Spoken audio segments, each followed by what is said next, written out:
and a gradual transition to what I call a blended architecture. If you look at Macworld from yesterday, the recent updates to iWork and iLife to their 09 editions, each of those has got a greater integration between the on-premise piece of equipment and services in the cloud. This mobile me service is actually much better than the Mac one was previously. And as each of those products goes through the release cycle, I get a bit more blending between what's on the device and what's in the cloud. So increasingly it will be difficult to tell what's on-premise and what's in cloud. So we're going to have this blending approach coming through. So cloud, I think, will be there. A lot of hot air around it, but still some good opportunities. For those of you who don't know this place, this is my old local, Sandy Bells. I've talked in the past here about big American companies, HP, IBM, Oracle, Microsoft, SAP from Germany in there. We're also spotting a change in buying patterns globally, of people wanting to buy from local companies. If you look at the distribution, you've got a few large companies and lots of small companies that are typically local. We're spotting very much of a resurgence of local market companies, doing very well, who sell products that just meet a specific market niche. Focus by vertical in those countries, maybe even just within a specific region of that country. So one of the accountancy software as a service companies, it's a New Zealand one, sells very well in the New Zealand marketplace, really unheard of out of there. When we had the awards event this year, came across the 4 Projects company that sells very well as a UK company, profitable software as a service one into the UK economy, very little overseas. If you look at the construction vertical, there are similar companies to that in most geographies around the world rather than big behemoths. So I think that the resurgence of local IT firms, particularly local software firms, is going to be quite strong. But I'm currently recommending that most of them stay local. There's a lot of money to be lost in having a big rash experiment overseas. It's very, very difficult to manage an international organization. It takes a significant amount of distraction time to do it. It's very, very hard. Majority of people who try it will fail. There's a big enough local market for lots of people to service.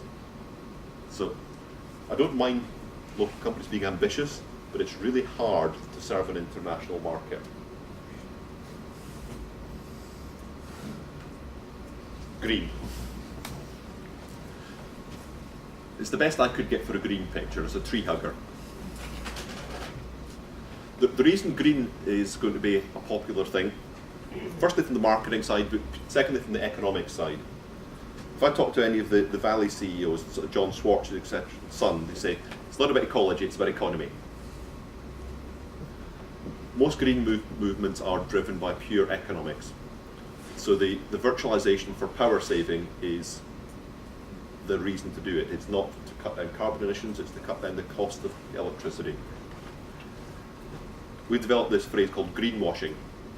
Most large-scale IT vendors have got a green strategy and they've greenwashed almost every product and service in their catalogue.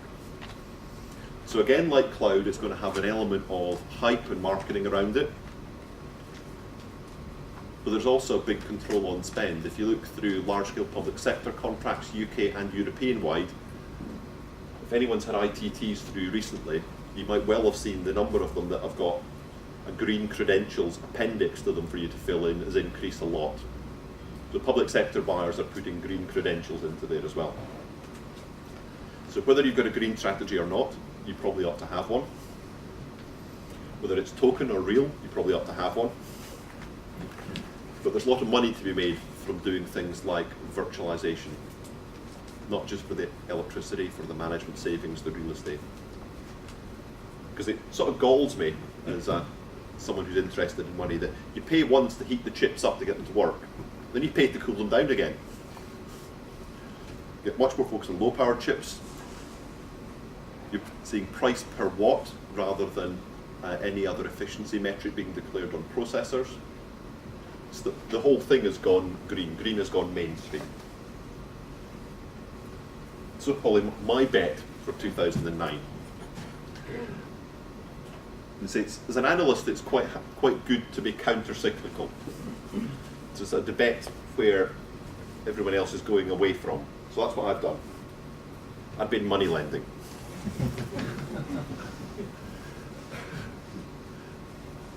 Let me give you my rationale behind being a money lender. There's search for capital at the moment in many of the small businesses who've got ambitions to grow and go to be larger businesses. Search for capital is a good reason to be a money lender. The buying trends are such that being able to finance deals is more important in many cases than the actual offering itself. My normal statistic is 80% of deals of €250,000 or above are influenced in timing or content by financing. IBM, the biggest financing organisation IT on the planet. Don't have the figures from the last quarter, but the figure I have in mind was $43 billion of lending per annum, contributing 12% of IBM's total profit from lending money. HP towards $20 billion of lending. Microsoft will probably lend between $1 and $2 billion this year as part of the financing organisation, because people are looking to time to cash positive, and if a well-financed deal will beat a well-structured solution offering any time. Current economy, that's going to be even more so. So I think anyone who doesn't have an approach to building in financing to their sales structure really ought to get one. Get a financing partner, someone who will do it under your label. Unless you're really, really big, don't do it yourself. But unless you have a financing offering, you will probably lose business. And the people who sell you the money to take your offerings out to market will make even more. So I would lend money, Polly, if I had enough. Thank you very much.